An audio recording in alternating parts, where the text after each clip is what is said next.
Hello guys, good morning everyone and welcome Nupur's kitchen. এখানে আমি একটি রেসিপি দেখাতে চলেছি। রেসিপিটার নাম হচ্ছে, যারা সয়াবিন খেতে পছন্দ করেন না বা যারা নিউট্রাল একেবারেই খান না, তো তাদের জন্য একটি রেসিপি আমি বানাচ্ছি যেটা সবাই আঙুল চেটে খাবে। তো এই রেসিপিটা খুবই ইউনিক। এর নাম হচ্ছে সয়াবিন বল। এখানে আমি সয়াবিন নিয়েছি, আর এখানে আমি তেলটা নিয়েছি যেটা বলটা ফ্রাই করার জন্য। আর পেঁয়াজ কুচি লাগছে, লঙ্কা কুচি, নুন লাগছে, এখানে বেসন লাগছে। আপনারা কিন্তু বেসনের পরিবর্তে কর্নফ্লাওয়ারও অ্যাড করতে পারেন।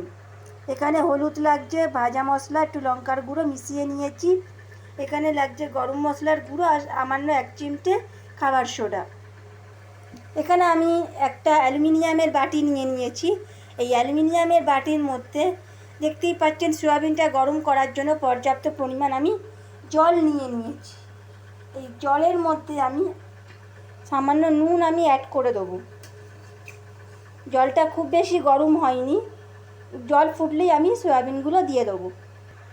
দেখতেই পাচ্ছেন এখানে জলটা ফুটে উঠেছে।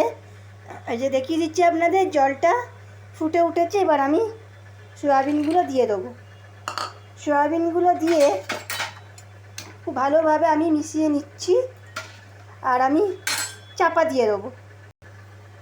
ঢাকনা দিয়ে আমি এখানে ঢেকে দেবো। গ্যাসের ফ্লেমটা কমিয়ে দেবো যাতে সয়াবিনগুলো ফুলে যায়। 2 থেকে 3 মিনিট পর ফিরে আসছি। দেখতেই পাচ্ছেন সয়াবিনের বলগুলো ফুলে উঠেছে, মানে সয়াবিনের যে বড়িগুলো আমি দিয়েছিলাম জলের মধ্যে ফুলে উঠেছে। এবার গ্যাসের ফ্লেমটা আমি বন্ধ করে দেবো। বেশি করলে কিন্তু সয়াবিনগুলো নরম হয়ে যাবে এবং পুরো ভেঙে যাওয়ার চান্স থাকে। তো আমি এই সয়াবিনটাকে জল ঝরিয়ে কিমা বানিয়ে নেব। দেখতেই পাচ্ছেন সয়াবিনগুলো আমি জল ঝরিয়ে নিয়েছি। এবার আমি সয়াবিনটাকে গ্রাইন্ডারে হালকা পেস্ট করে একটা কিমা বানিয়ে নেব। দেখতেই পাচ্ছেন সয়াবিনটা আমি খুব সুন্দর করে কিমা বানিয়ে নিয়েছি। আচ্ছা, এখানে একটা কথা আপনারা মাথায় রাখবেন, যখন সয়াবিনটা কিমা করবেন 1/2 ইঞ্চি আদা আর একটা কাঁচা লঙ্কা দিয়ে দেবেন, তাহলে খেতে খুব সুন্দর লাগে। এবার আমি একে একে দিচ্ছি পেঁয়াজ কুচি,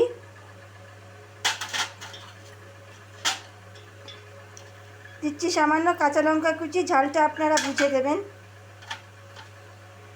সামান্য পরিমাণে নুন, যেহেতু সয়াবিন সেদ্ধ করার সময় আমি নুন দিয়েছিলাম। তারপরে দিয়ে দিচ্ছি সামান্য বেসন। এখানে দিচ্ছি হলুদ, ধনে গুঁড়ো, জিরে গুঁড়ো, লঙ্কার গুঁড়ো। এখানে দিচ্ছি ভাজা মশলা, গরম মশলা আর খাবার সোডা। সমস্ত মশলা ভালো করে আমি এখানে মিক্স করে নেব। তার আগে আমি এখানে, এটা অপশানাল, আপনারা দিতেও পারেন নাও পারেন, এটা সামান্য কর্নফ্লাওয়ার। যদি মনে হয় যে সয়াবিনটা খুব পাতলা হয়ে গেছে, তখন আপনারা এটা দিতে পারেন। এটা দিলে খুব তাড়াতাড়ি টাইট হয়ে যায়। খুব ভালোভাবে আমি এটাকে মিশিয়ে নেব এবং বলের আকারে গড়ে নেব। তো এখানে আমি সয়াবিনগুলোকে নিয়েছি। এইবার খুব বেশি বড় শেপ দেব না, এরকম হালকা হাতে আলতো করে, দেখতেই পাচ্ছেন একটা এরকম গোল্লা করে নেব এবং এই একইভাবে বাকি সয়াবিনগুলো আমি গড়ে নেব। আচ্ছা, দেখতেই পাচ্ছেন আমি এরমভাবে সবগুলো বল গড়ে নিয়েছি। আর এখানে আমি কড়াইতে গ্যাস জ্বেলে দিয়েছি। 4 টেবিল স্পুন সর্ষের তেল আর সাদা তেল মিক্স করে অ্যাড করেছি। আপনারা চাইলে শুধু সর্ষের তেলও করতে পারেন। আমি এখানে মিক্স করেছি এবং বড়াগুলো একে একে ফ্রাই করে নেব তেল গরম হয়ে গেলে।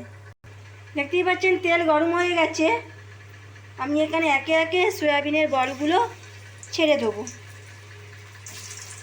একসাথে সব বলগুলো আমি দেব না, খুব অল্প অল্প করে বলগুলো দেব যাতে ভেঙে না যায়।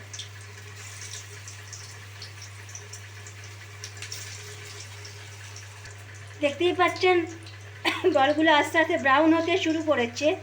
তো গ্যাসের ফ্লেমটা আমি একটু কমিয়ে রেখেছি।